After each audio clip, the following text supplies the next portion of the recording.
We continue to shine a light on abuse in the state line. And while domestic violence plagues our community, many times it's what we don't see that can negatively impact a survivor years after leaving a relationship. David Greenberg explains the signs of emotional abuse. He also introduces us to a local mom who says her life was saved at rock bottom.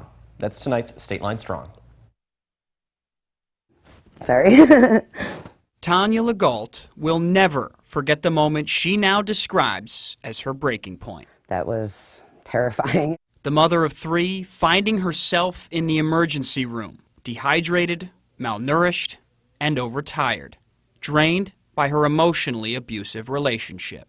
I'm sitting in the hospital emergency room and he called me and he was actually yelling at me and cussing me out because I'd left home and went to the hospital to get help. And he told me if I wasn't back home by the time he got home that he was going to take our son and I'd never see him again. That is the moment Tanya recognized something had to change.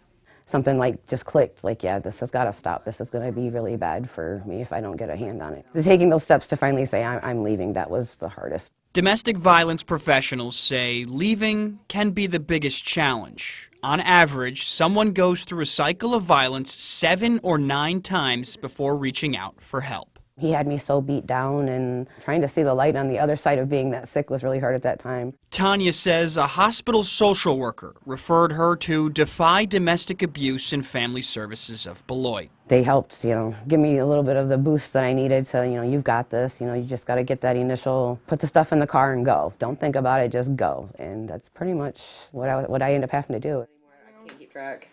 Stephanie Hormig was the first advocate counselor from Defy to speak with Tanya. She remembers their initial meeting like it was yesterday. She brought her son and we sat there and we talked about the services. I had the paperwork and I remember at one point pushing it over to the side and just having a conversation. And I think that that's really important when you're talking with anybody that's gone through trauma. She adds it can be difficult to recognize emotional abuse. Emotional abuse doesn't come with that physical punch, that bruise, that broken arm. It's the internal punches and the internal damage to the brain that happens. It's a trauma. She says trauma can stem from subtle attacks such as gaslighting, constant criticism, threats, and controlling behavior. Get hugs today, okay. Only for today. Only for today.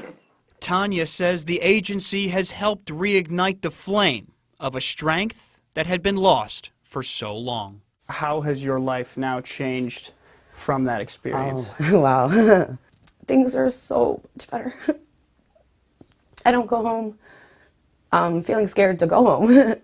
Looking back to how I was then, I did not ever in a million years could imagine things would be as much better now as they are. Had anybody tried to talk to you about their concerns? My mom was a big one that she's seen all of the signs and she kept trying to say that, things are not right. You need to wake up and, get out of this. Tanya hopes her story helps other survivors gain the courage to seek help, and now knows she was never fighting alone.